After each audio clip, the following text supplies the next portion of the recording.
Hi hello welcome to red TV Telugu. ఈరోజు chat with Charan ప్రోగ్రాంలో ముఖ్య అతిథిగా విజయ్ కుమార్ గారు, మాజీ ఐఏఎస్ అధికారి, లిబరేషన్ కాంగ్రెస్ పార్టీ వ్యవస్థాపకులు మన స్టూడియోలో ఉన్నారు. యాక్చువల్గా ఆయనకు 7:15కి ఫ్లైట్ ఉంది. Now the time is 4 o'clock. So important topics cover చేసి ఆయన మనోభావాలు తెలుసుకునే ప్రయత్నం అయితే మనం చేద్దాం. Sir Vijay sir, thank you very much for coming sir. Very short టైంలో మీరు మా స్టూడియోకి రావడం మాకు చాలా ఆనందంగా ఉంది. హోప్ఫుల్లీ ఫుల్ పోడ్కాస్ట్ ఫ్యూచర్లో అయితే ఖచ్చితంగా చేస్తామనే నమ్మకం కూడా ఉంది. సో నేను మీరు ఇచ్చిన నాకు 30 minutesలో ఇంపార్టెంట్ టాపిక్స్ నేను మిమ్మల్ని అడిగి మీ అభిప్రాయం తెలుసుకునే ప్రయత్నం అయితే చేస్తాను. So thanks for that sir.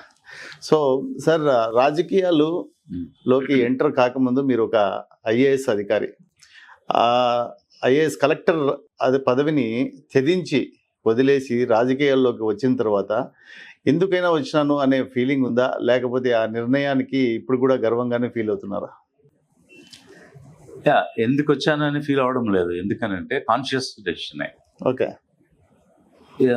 మనకి పొలిటికల్ లైఫ్లో పర్టికులర్గా ఒక అన్లిమిటెడ్ స్కోప్ ఉంటుంది ప్రజలకు పనిచేయడానికి.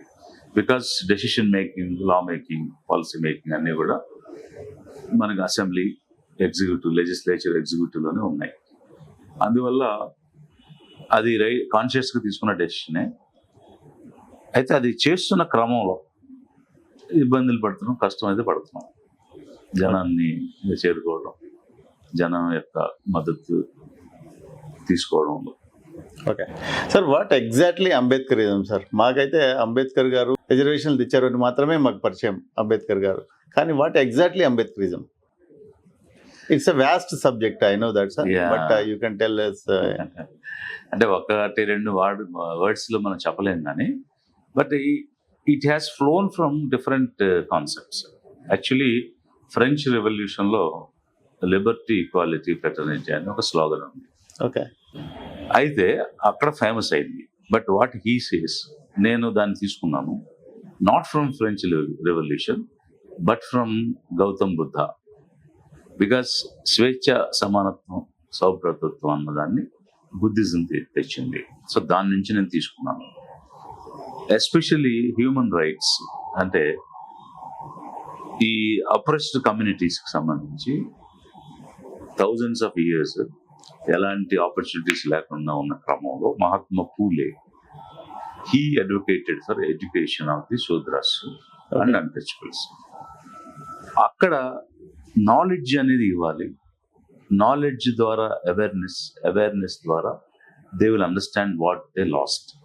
సో మనం ఏం కోల్పోయాం అనేది గ్రహించుకోవడానికి అవకాశం. అందుకు విద్య అనేది మొదట, విద్య ద్వారా జ్ఞానం ద్వారా మనం కోల్పోయినటువంటి అంశాలు, అది పవర్ కావచ్చు, మనీ కావచ్చు, what ever strengths we have, what we last అనేది వస్తుంది. సో అలా బుద్ధ నుంచి, పూలే నుంచి, ఇవన్నిటితో పాటు అతను ప్రపంచ జ్ఞానం అనేక యూనివర్సిటీలో చదవడం, ఇవన్నీ జరిగిన తర్వాత ఒక ఫైనల్ ఎంబాడిమెంట్గా ఎలా చూడొచ్చు అంటే ఒక హ్యూమన్ రైట్స్ అన్న కోణంలో మనం చూడవచ్చు. సో హ్యూమన్ రైట్స్ అంటే ఏంటి? All human beings are born free and they should have equal dignity as well as equality. అది బిలీవ్ చేసి ఎవరైతే ఈ మానవ హక్కులకు నోచుకోకుండా ఉన్నారో, అది ఎవరైనా కావచ్చు, అన్టచబుల్స్ కావచ్చు, షెడ్యూల్డ్ ట్రైబ్స్, ఆదివాసీ కావచ్చు, బ్యాక్వర్డ్ క్లాసెస్, ముస్లిం, క్రిస్టియన్ మైనారిటీస్, ఎవరైనా కావచ్చు, వీరందరికీ రావాలి. 50% ఆఫ్ ది విమెన్ వాళ్ళు కూడా ఈక్వల్ రైట్స్ ఎంజాయ్ చేయాలి అన్న ఓవరాల్ వర్క్ అతను చేసినటువంటిది. సో అక్కడ ఒక లిబరేషన్ కనిపిస్తుంది, ఒక హ్యూమన్ రైట్స్ ప్రతి ఒక్కరు దొరకాలి అనేటువంటి ఒక తపన కనిపిస్తుంది. ఓకే. సో ఆ విధంగా చూడొచ్చు సార్. యాక్చువల్గా హిందూయిజంలో 4 వర్ణాలను మాత్రమే నేను సృష్టించాను అని చెప్పడం జరిగింది సార్. 5వ జాతిని సృష్టించి ఆ జాతికి సంబంధించిన వాళ్ళను అవమానపరచడం కానీ, అంటరానితనం చూపించడం వల్ల వాళ్ళను దూరంగా పెట్టడం అలా జరిగింది. ఆ అవమానాల నుంచి అంబేద్కర్ గారు వచ్చిన తర్వాత వాళ్ళకు రిజర్వేషన్ సౌకర్యం కల్పించి అందరితో పాటు సమానంగా జీవించే హక్కును కల్పించాలని ఆయన ధ్యేయం సార్. కానీ ఇప్పుడు ఆ హిందూయిజంలో బాధలు పడుతున్న వాళ్ళు క్రిస్టియన్ మతానికి డైవర్ట్ అయిన తర్వాత, కన్వర్ట్ అయిన తర్వాత మళ్ళీ ఆ హిందూ మతానికి సంబంధించిన రిజర్వేషన్లను అనుభవించడం ఎంతవరకు కరెక్ట్ అంటారు? దానికి మీరు ఇచ్చే ఎక్స్ప్లెనేషన్ ఏంటి? అక్కడ ఆ సమస్య నుంచి బయటపడటం కోసం మీరు అన్నట్టుగా వాళ్ళు ఎక్కడైతే సమానత్వం దొరుకుద్దో, పర్టికులర్గా రెస్పెక్ట్ దొరుకుద్దో అక్కడికి వెళ్దాం అనుకుని ఇస్లాం కన్వర్ట్ అయ్యారు, క్రిస్టియానిటీ కూడా కన్వర్ట్ అయ్యారు. అది చాలా శతాబ్దాలుగా జరిగింది. But Indian context is different from world context. వరల్డ్లో అంటే ఇప్పుడు ఈ థియలాజికల్గా మనం చూసినప్పుడు ఇస్లాం అయినా క్రిస్టియానిటీ అయినా, ఫర్ దట్ మ్యాటర్ బుద్ధిజం కానీ సిక్కిజం కానీ, ఏవి కూడా డు నాట్ అడ్వకేట్ ఇన్ఈక్వాలిటీ. అసలు కాస్ట్ అనేటువంటి సిస్టమే లేదు. ఓకే. అసలు కాస్ట్ అనేది ఇండియాలో తప్ప ఎక్కడ లేదు. సో అందువల్ల బయట ఉన్నటువంటి మతాల్లో ఆ ప్రస్తావన కూడా ఉండదు. ఇక్కడ ఏం జరిగిందంటే, డిస్పైట్ దేర్ కన్వర్షన్, అందులోకి మారినా కూడా Indian mind set cost mind set కాబట్టి వాళ్ళు ఏ మతంలో ఉన్నా అదే దృష్టితో చూడటం మొదలుపెట్టారు. సో దాంతో ఏమైపోయింది, మారినందువల్ల అదేదో ఒక సాంసం కాశీ పోయినా శనేసం వదలలేదు అన్నట్టు వాళ్ళు ఎక్కడికి వెళ్ళినా ఈ వివక్ష అన్నది వదిలించుకోలేకపోయారు, ఈ చిన్న చూపు అన్నది వదిలించుకోలేకపోయారు. సో దాంతో వాళ్ళకు దొరికే పనులు కూడా హీనమైన పనులే దొరుకుతాయి. వాళ్ళు ఇప్పటికీ అన్హైజీనిక్ ఆక్యుపేషన్స్ చేస్తారు. So no way they are different from their Hindu brothers. ఇప్పుడు హిందూస్గా ఉన్నవారు ఏ రకమైనటువంటి అనుభవిస్తున్నారు అదే అనుభవిస్తారు, అదే ప్రాంతాల్లో జీవిస్తారు, అదే వివక్షకు గురవుతారు. There is no difference. Only difference ఏంటంటే వీళ్ళు మాస్క్లోకైనా చర్చిలోకైనా లోపల వరకు వెళ్ళగలుగుతారు, ఈ హిందూ టెంపుల్ అయితే వెళ్ళలేరు. అది తప్ప ఇప్పుడు కూడా అదే జరుగుతుందని నమ్ముతున్నారా మీరు? ఎక్కడ మన ఆంధ్రప్రదేశ్లో కానీ భారతదేశంలో కానీ ఇంకా అన్టచబిలిటీ అనేది, అన్టచబిలిటీ అన్నది దాని ఫామ్ చేంజ్ అయ్యింది. అంటే ఫిజికల్ గా టచ్ చేయము, అంటుకుంటే మైలైపోతాం అనేది లేదు. ఓకే. ఎక్కువ శాతం లేదు, ఎక్కడైనా ఉండొచ్చు 5% అట్లా. బట్ ఓవరాల్ గా చూసినప్పుడు అది లేదు. కానీ ఒక మానసికమైనటువంటి వేర్పాటువాదం, అంటే వాళ్ళని టార్గెట్ చేసి ఆపర్చునిటీస్ ఇవ్వకపోవటం. ఇప్పుడు నేను ఒక ఆఫీసర్స్ మీటింగ్ ఇన్వైట్ చేస్తూ వెళ్ళాను. సో వాళ్ళ గ్రీవెన్స్ ఏంటంటే వాళ్ళెవరికి కూడా ఒక ఫోకల్ పాయింట్లో జాబ్ ఇవ్వరు, ఫోకల్ డిపార్ట్మెంట్లో కీ డిపార్ట్మెంట్స్లో పొజిషన్స్ ఇవ్వరు, మెయిన్ స్టేషన్స్ హెడ్ క్వార్టర్స్ లాంటి చోట జాబ్ ఇవ్వరు. ఇప్పుడు అన్ని చోట ఒక అగ్రికల్చర్ ఆఫీసర్ తీసుకోండి ఫర్ ఎగ్జాంపుల్, ఎవ్రీ మండల్కి ఒక అగ్రికల్చర్ ఆఫీసర్ ఉంటాడు. మదనపల్లి, తిరుపతి, చిత్తూరు ఇట్లాంటి పెద్ద హెడ్ క్వార్టర్స్ టౌన్స్లో వీళ్ళకి దొరకవు. లాస్ట్కి మిగిలిపోయినటువంటి మండలాలు ఏ ఉంటాయి, ఆ మండలాలకి వీళ్ళు వెళ్ళాల్సి వస్తుంది. ఓకే. ఎందువల్లంటే they do not have any influence, they do not have any God చేసే లీడర్ కానీ నాయకత్వం కానీ ఉన్నవాళ్ళు ఎవరు కూడా వీళ్ళని పట్టించుకునే పరిస్థితి కానీ లేదు. బికాస్ ఆ పార్టీలో ఉన్నవాళ్ళు ఆ పార్టీ అధినాయకుడు చెప్పింది వినాలి తప్ప వీళ్ళ గోడి వెలిపించుకునే అవకాశం కూడా ఉండదు. This is how form changed. ఆ డిస్క్రిమినేషన్ ఫామ్ అనేది చేంజ్ అయింది. ఓకే. సో నెక్స్ట్ ఏ విధంగా ఉండబోతుంది అంటారు? ఇప్పుడు మీరు రాజకీయ పార్టీ పెట్టిన తర్వాత ఇన్ని రోజులు అయితే ప్రజలకు దగ్గరగా ఉన్నారు సార్, చాలా అనుభవాలు అయితే మీకు వచ్చి ఉంటాయి, మీరు చాలా గమనించి కూడా ఉంటారు. సో ఇప్పుడు ఆ ఫామ్ చేంజ్ అయిన ఫామ్ని నెక్స్ట్ ఏ విధంగా రూపాంతరం చెందబోతుంది అంటే ఏం చెప్పగలుగుతారు? ఇది ఒక 2000 yearsగా ఇండియన్ కల్చర్లో నాటుకుపోయినటువంటి భావన. కాస్ట్ అనేది ఒక ఫిజికల్ బ్యారియర్ కాదు, అంటే ఒక బ్రిక్స్ తో కట్టిన వాళ్ళు లేకపోతే బార్బుడ్ వైర్ తో వేసిన ఫెన్సింగ్ కాదు. It is a notion, it's a mind set.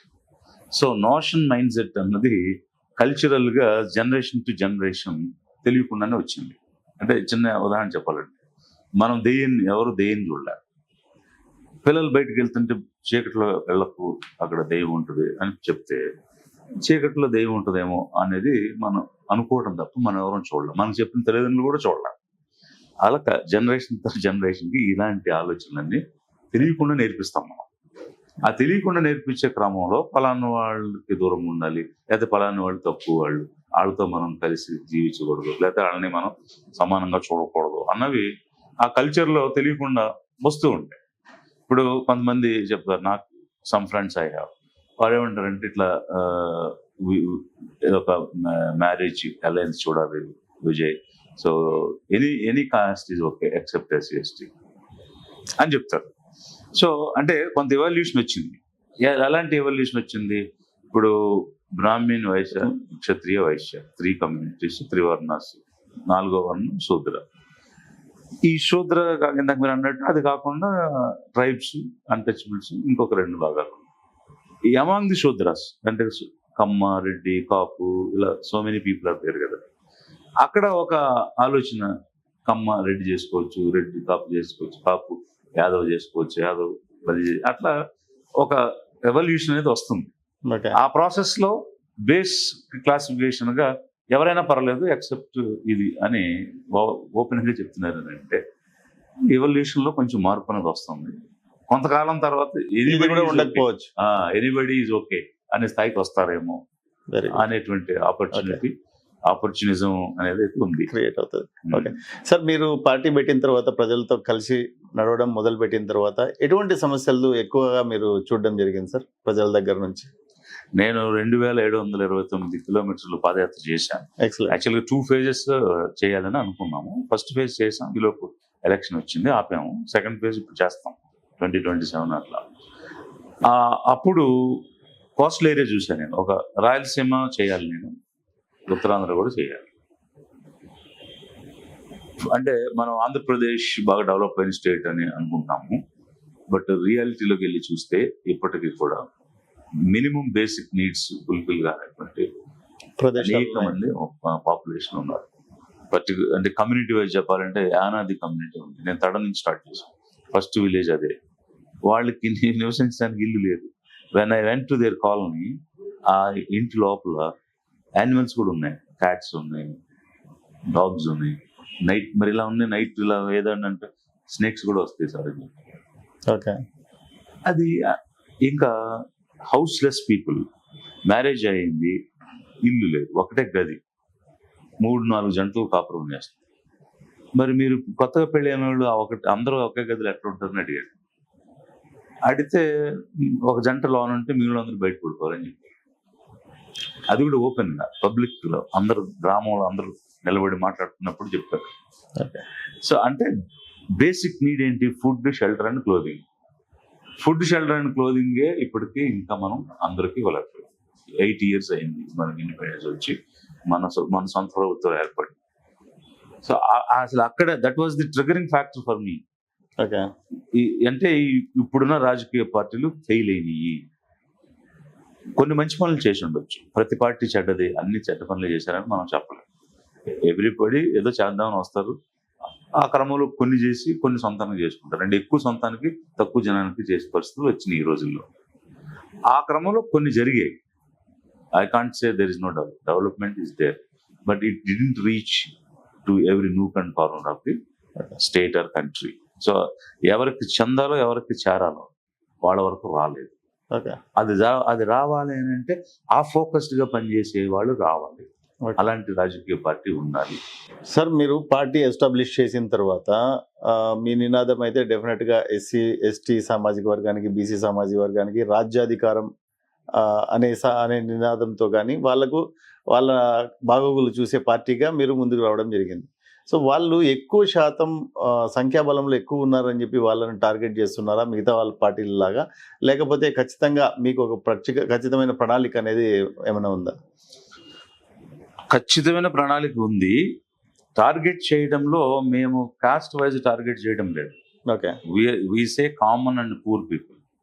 So సామాన్యులు, మధ్యతరగతి చెందినటువంటి, ఓసీలో ఉన్నా కూడా SC ST OBC minority OC, చాలా స్పెసిఫిక్ గా we're different from other parties. అంటే ఓసీల్లో పేదలు ఉన్నారు, ఓసీల్లో అవకాశాలు అందుకునే వాళ్ళు ఉన్నారు, దూరంగా ఉన్నారు, ఇంక్లూడింగ్ దెమ్. మనం ఆపర్చునిటీ ఇవ్వాలి అనేటువంటిది మా నినాదం. సో ఆ నినాదంతో irrespective of the caste, whoever have not received the attention of the government in different aspects, అంటే వాళ్ళ నీడ్స్ కి సంబంధించి వీళ్ళ నుంచి అలాంటి ఆదరణ దొరకలేదు. అందువల్ల వాళ్ళ కోసం పనిచేస్తాం, వాళ్ళ నుంచే నాయకత్వం కూడా తయారు చేస్తాం, ఆ నాయకత్వంలో నుంచే ఎన్నికల్లో కూడా పోటీ చేస్తామని చెప్తాం. సార్ ఇంతకుముందు ఇంటర్వ్యూలో చాలా మంది అడిగిన ప్రశ్నే, కాకపోతే నాకు కొద్దిగా క్లియర్గా సమాధానం ఇచ్చేదానికి ప్రయత్నం చేయండి. ఖచ్చితంగా ప్రతి ఒక్క పాలిటిక్స్లో ఎంటర్ అయిన తర్వాత ప్రతి రాజకీయ పార్టీకి విపరీతమైన ఖర్చులతో కూడుకున్న విషయము. సో ఇన్ని వేల కిలోమీటర్లు మీరు నడచడము, ఫర్దర్గా మీరు మీరు ఇంకా ఎంతో దూరం ప్రయాణం చేయాలన్నారు. సో ఏ విధంగా మీరు బ్యాలెన్స్ చేయాలనుకుంటున్నారు సార్ ఆర్థికంగా? ఫైనాన్షియల్ గా ప్రస్తుతం ఏ విధంగా ఖర్చు పెడుతున్నారు? ఫైనాన్షియల్ గా అయితే we're weak. Our only weakness is finance. All remaining we have strengths. But డబ్బు విషయంలో బాగా వెనకబడి ఉన్నాం. ఇప్పటి వరకు అయితే ఏదో నేను ఎన్నాళ్ళుగా దాచుకున్న తీసుకోవడం పెట్టింది ఉన్నటువంటి చిన్న చిన్న ప్రాపర్టీస్ అట్లాంటివన్నీ సేల్ చేసి మీ పర్సనల్ సేవింగ్స్ తోటే నడిపిస్తున్నారు. Savings and sale of properties చిన్న చిన్నవి అవి చేసి ఈ రోజు వరకు నడిపించాము. సో ఇంకా కొంచెం జనం నుంచి కూడా మద్దతు కావాలి. మనం ఎవరి కోసం పనిచేస్తున్నామో వాళ్ళ నుంచి కూడా కాంట్రిబ్యూషన్ కావాలి. అది అలా జనం మద్దతు దొరికితేనే ముందుకు వెళ్ళగలుగుతాం, లేకపోతే ఇబ్బంది పడతాం. Hopefully you will get it sir. Sir apart from that, ఇప్పుడు రాజకీయాల్లో చూస్తే కనుక మీరు పార్టీ పెట్టిన తర్వాత సంస్థాగతంగా రాష్ట్ర వ్యాప్తంగా ఏ విధంగా మీరు ఎస్టాబ్లిష్ చేశారు? ఓన్లీ ఆంధ్రప్రదేశ్లోనే టార్గెట్ చేస్తున్నారా? తెలంగాణలో కూడా మీ పార్టీని విస్తరించే ఆలోచన ఉందా? డెఫినెట్గా ఉంది. తెలంగాణలో కూడా విస్తరించే ఆలోచన ఉంది. సంస్థాగతంగా నిర్మాణం చేయాలనే మేము ఒక విధానంలో ఉన్నాము. గ్రామ స్థాయి నుంచి ఇన్స్టిట్యూషన్ బిల్డింగ్, అదే సంస్థాగత వ్యవస్థ నిర్మాణం అనేది చేస్తున్నాము. ఇన్సిడెంటల్గా రేపు ఒక వర్క్షాప్ పెట్టాము, లీడర్స్ వర్క్షాప్ అని. మాకు పైలట్స్ ఉంటారు గ్రామ స్థాయిలో, కెప్టెన్స్ ఉంటారు కాన్స్టిట్యున్సీ స్థాయిలో, కమాండర్స్ ఉంటారు జిల్లా స్థాయి. It's like military army. So వాళ్ళకి రేపు లీడర్షిప్ వర్క్షాప్ పెట్టాము కెప్టెన్స్ కి. వీళ్ళు ఈ పైలట్స్ ని మెంబర్స్ ని తీసుకోవాలి, సభ్యులు ఇదంతా. అలా ఒక పద్ధతిగా ఒక ప్రాసెస్ చేసుకుంటూ వెళ్తున్నాం. త్వరలోనే తెలంగాణ యూనిట్ కూడా ఓపెన్ చేస్తాం. సార్ మీ స్పీచ్లు విన్నాను, అలాగే మీరు చేసిన వీడియోస్ చాలా చూశాను సార్ నేను. దాంట్లో అయితే సబ్జెక్ట్ కంటెంట్ చాలా డీప్గా ఉంటుంది. కానీ మీరు పొద్దుగా పిలుచుకునే గుంపు పార్టీ వ్యతిరేకంగా వైసీపీకి అనుకూలంగా ఉన్నట్టే నాకైతే అనిపిస్తుంది. దాని మీద మీరు ఏమంటారు సార్? అంటే నేను సామాన్యుల భాష మాట్లాడాలి అని నేను ఇప్పుడు ఏదో కూటములు పెట్టుకున్నారు, సువార్త కూటములు అన్నట్టుగా వీళ్ళు కూటమి కాదు. 2-3 more than 2 is little sarcastic actually. గుంపు అంటే నేను తెలుగు పదం వాడా, వీళ్ళు సంస్కృత పదాలు వాడుతున్నారు. ఈనాడు లాంటి పేపర్లో తెలుగు అని చెప్పి సంస్కృతం రాస్తారు. But I'm using Telugu language, అచ్చ తెలుగు మాట్లాడుతున్నాను. మోర్ దాన్ 2 ఈజ్ గుంపు. అక్కడ ఒక 10 గొర్రెలు ఉంటే అదొక గుంపు కదా, 10 మేకలు ఉంటే అది గుంపు కదా, 2 పార్టీలు ఉంటే గుంపు కదా. అందుకు పోతే అధికారంలో ఉన్న వాళ్ళు చేసేదాన్ని మనం ప్రశ్నిస్తాము, అధికారంలో లేని వాళ్ళని మనం ఏం ప్రశ్నిస్తాము. అయితే సందర్భం వచ్చినప్పుడు డెఫినెట్ గా నేను వైసీపీని కూడా క్వశ్చన్ చేస్తాను. ఇప్పుడు ఉదాహరణకి ఈ రోజు నేను ఒక మీటింగ్ వచ్చాను, అక్కడ నేను క్లియర్ గా చెప్తున్నాను. ఏం చెప్పానంటే, బీజేపీకి అక్కడ పెట్టే ప్రతి బిల్లుకి ఆంధ్రప్రదేశ్లో ఉన్న పార్టీలన్నీ సపోర్ట్ చేస్తున్నాయి. 28 రాష్ట్రాల్లో 27 రాష్ట్రాల్లో బీజేపీకి అపోజిషన్ పార్టీ ఉంది, కానీ ఆంధ్రప్రదేశ్లో అపోజిషన్ లేదు. ఎందుకు లేదంటే వైసీపీ బీజేపీతోనే ఉంది, టీడీపీ బీజేపీతోనే ఉంది, Janasena BJP. Very funny situation అని నేను చాలా స్పష్టంగా చెప్తాను. అంటే సందర్భం వచ్చినప్పుడు వైసీపీ చేసే తప్పుల్ని ఖచ్చితంగా ఎండగడతాం. బట్ అధికారంలో ఉన్న వాళ్ళ గురించి ఎక్కువ మాట్లాడతాం కాబట్టి అలాంటి భావన కలిగి ఉండొచ్చు. But we have no such issues. We have a clear ideology, clear aim.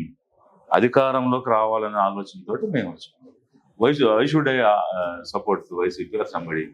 ఇప్పుడు వైసీపీ నేను సపోర్ట్ చేస్తే వాళ్ళు నాకు ఏం సీఎం పదవి ఇస్తారా? ఒకరు సీఎం పదవి ఇస్తానంటే నేను ఎవరితో సపోర్ట్ చేస్తాను.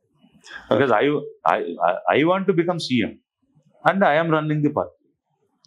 Why should I support YCP or XCP, whoever it is? నాకు అవసరం లేదు కదా సార్. యాక్చువల్లీ బీజేపీ వేసిన మాస్టర్ ప్లాన్ లో భాగంగానే పవన్ కళ్యాణ్ గారు తెలంగాణకు వెళ్ళి అక్కడ ఆంధ్ర సెటిలర్స్ ని టార్గెట్ చేసేవారని మీరు ఒక వీడియోలో చెప్పారు సార్. అయితే ఆంధ్ర సెటిలర్ని టార్గెట్ చేశారు, అది రాజకీయంలో వ్యూహము, రాజకీయంలో భాగం. That was their plan, that is fine. అదే విషయం మీద ఆంధ్ర వాళ్ళు తెలంగాణకు రావద్దు అనే ఉద్దేశంగా వాళ్ళు ఇచ్చే స్టేట్మెంట్లకి వ్యతిరేకంగా భారత పౌరుడు ఎక్కడి నుంచి ఎక్కడైనా ట్రావెల్ చేయొచ్చు, ఎక్కడైనా పోటీ చేయొచ్చు అని ఆ విషయం మీరు ఎందుకు చెప్పలేకపోయారు? నేను అక్కడ ఏమన్నానంటే, స్పేస్ వెతుక్కున్నారు వాళ్ళు. ఇప్పుడు ఉదాహరణకి టిఆర్ఎస్ అయింది, వాళ్ళు సెటిలర్స్ అందరినీ కూడా బాగానే చూసుకున్నారు కదా, వాళ్ళకి వ్యతిరేకంగా చేయలేదు. Congress of course national party వాళ్ళు కూడా అంతే. అయితే తెలంగాణ అనేది ఒక సెంటిమెంట్తో ఏర్పడిన ప్రమోహం, దానికోసం పనిచేసేటువంటిది మెజారిటీ ఆఫ్ ది పీపుల్ ఉన్నప్పుడు తెలంగాణ అనేది ఓకే ఉన్నా లేకపోయినా ఏం మనకు పెద్ద ఫరక్ పడదు, ఇది సేమ్ అని ఫీల్ అయ్యేటువంటి వరకు ఒకటి ఉంటుంది. వీళ్ళకి ఎక్కడ ఉంది స్పేస్? ఇప్పుడు తెలంగాణ అనే దాని మీద కాంగ్రెస్ ఉంది, అక్కడున్న బీఆర్ఎస్ ఉంది, అన్ని పార్టీలు ఉంది. ఈ పార్టీ వెళ్ళి ఏదో చేయాలంటే ఏదో ఒక స్పేస్ తీసుకోవాలి కదా. సో అందుకనే ఓపెన్గా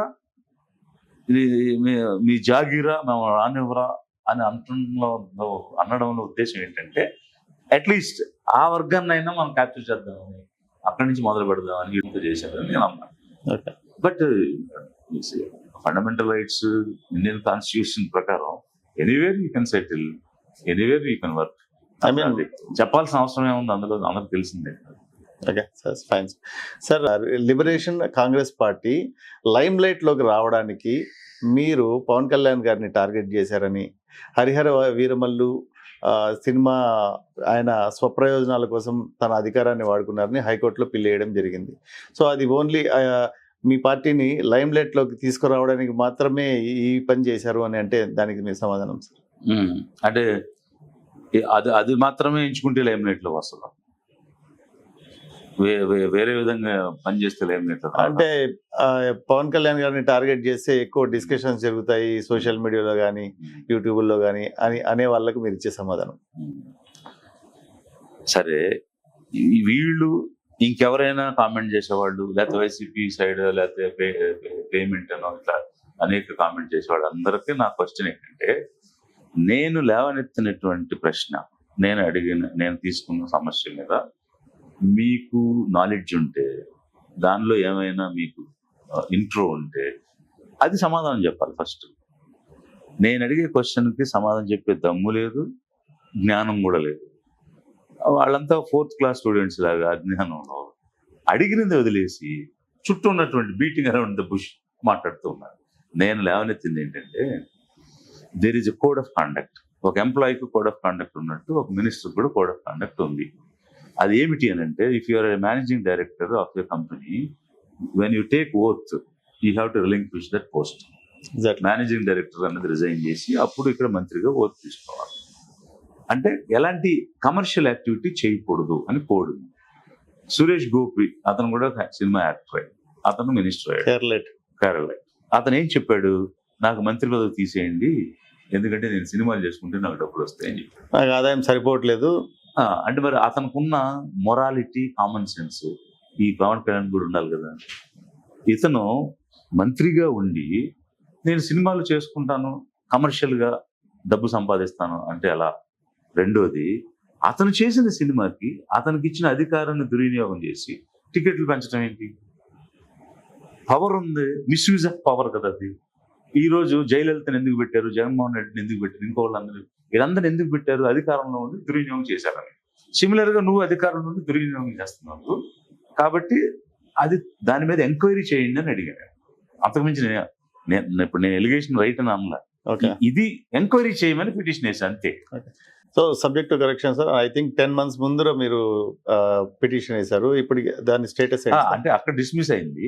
ఓకే, ఎందువల్లంటే ఎన్టీ రామారావు సబ్జెక్ట్ ని ఉదాహరణ అడ్వకేట్ జనరల్ తీసుకుని ఆల్రెడీ అప్పుడు హైకోర్టు ఇచ్చిందని అంటే దాని మీద మేము డివిజన్ బెంచ్ వేస్తాం. ఓకే, వేస్తున్నారా? రెడీ అంది, వేయాలి. ఓకే సార్, ఇంకా మన ఆంధ్ర రాష్ట్ర రాజధాని అమరావతికి వస్తే, అమరావతిలో మామూలుగా స్క్వేర్ ఫీట్కి ఎంత అయితే ఖర్చు అవుతుందో దానికంటే విపరీతమైన 3-4 ఇంతలు ఎక్కువ అమౌంట్ ఖర్చు పెడుతున్నారు అని అంటున్నారు. దాని మీద మీ అభిప్రాయం ఏంటి సార్? దేని మీద ఖర్చు పెడుతున్నారు? యాక్చువల్గా అయితే వీళ్ళు స్పెండ్ చేసేదానికి, వీళ్ళ కన్స్ట్రక్షన్కి, వీళ్ళ క్వాలిటీ ఆఫ్ కన్స్ట్రక్షన్కి ఎంత అయితే సరిపోతుంది, ఎంత ఎక్కువ ఖర్చు పెడుతున్నారు? అది అసలు నేను చెప్పాల్సిన అవసరం లేదు. సెంట్రల్ సిపిడబ్ల్యూడి డిపార్ట్మెంట్ అదే ప్రాంతంలో అక్కడే వాళ్ళ ఆఫీస్ కట్టడానికి వాళ్ళు ఇచ్చినటువంటి టెండర్ ఉంది. ఎస్ఎస్ఆర్ అంటే రేట్స్ ఉన్నాయి. ఆ రేట్స్ బట్టి చేయొచ్చు కదా. మరి వాళ్ళకేమో 5,800 6,000 అయితే వీళ్ళకి 18,000 ఎందుకు అవుతుంది? సో అంటే దోపిడీ ఉంది, వాళ్ళ వర్గానికి వాళ్ళ కమ్యూనిటీకి దోచిపెట్టడానికి ఇలాంటి కార్యక్రమాలను చేస్తున్నారు అని చెప్పడానికి అదొక లివింగ్ ఎగ్జాంపుల్, అదొక ప్రూఫ్. ఓకే. సో సార్ అయితే యాక్చువల్గా ఫ్లైట్ క్యాచ్ చేయాల్సి ఉంది. సో ఇంకా చాలా ప్రశ్నలు ఉన్నప్పటికీ ప్రస్తుతానికి ఇంతే అడగగలిగినాము. So last and final in chat with Charan rapid fire round. దీంట్లో సార్ని ఈ ప్రశ్నలు అడిగి will close the podcast. So sir కొన్ని questions sir like single word లో ఆన్సర్ చేయండి. చెప్పండి. Jagan CBN, who is your favourite sir? నేనే ఫేవరెట్, నేను కదా సీఎం. ఈవెన్ ఆ క్వశ్చన్ కూడా ఉంది sir.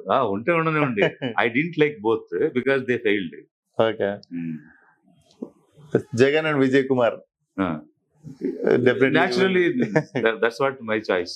So IAS or politics, sir? Which is your favorite? No, IAS is definitely a favorite thing for me, Okay. because that gave me a real opportunity. It's a Okay. God-given opportunity to serve the people.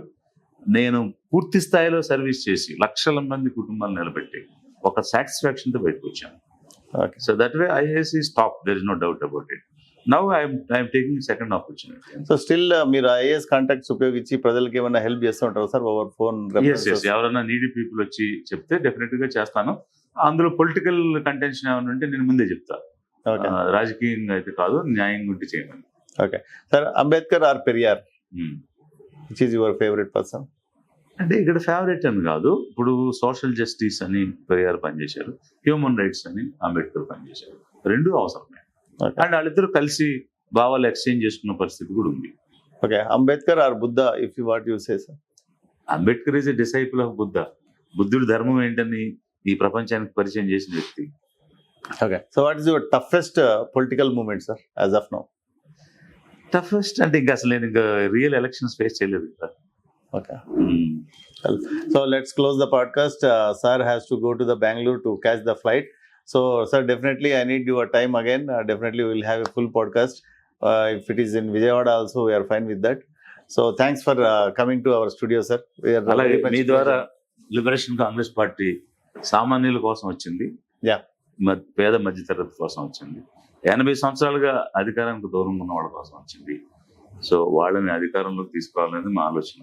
Okay. అదే మీ ద్వారా జనాన్ని కూడా so liberation Congress party భవిష్యత్తులో ఉన్నత శిఖరాలకు చేరుకోవాలని, మీరు పడ్డ కష్టానికి, మీరు చేసిన త్యాగానికి ఫలితం దక్కాలని మేము కూడా మనస్ఫూర్తిగా కోరుకుంటున్నాం sir. Okay. Run TV Telugu మీరు విజయం సాధించే క్రమంలో రన్ టీవీ తెలుగు కూడా మీతో న్యాయబద్ధంగా మీతో తోడు ఉంటుందని చెప్పి మేము ఈ Okay. Camera Thank you. పరంగా మీకు మాటిస్తున్నాం sir. Okay, thank you. Thank you very much.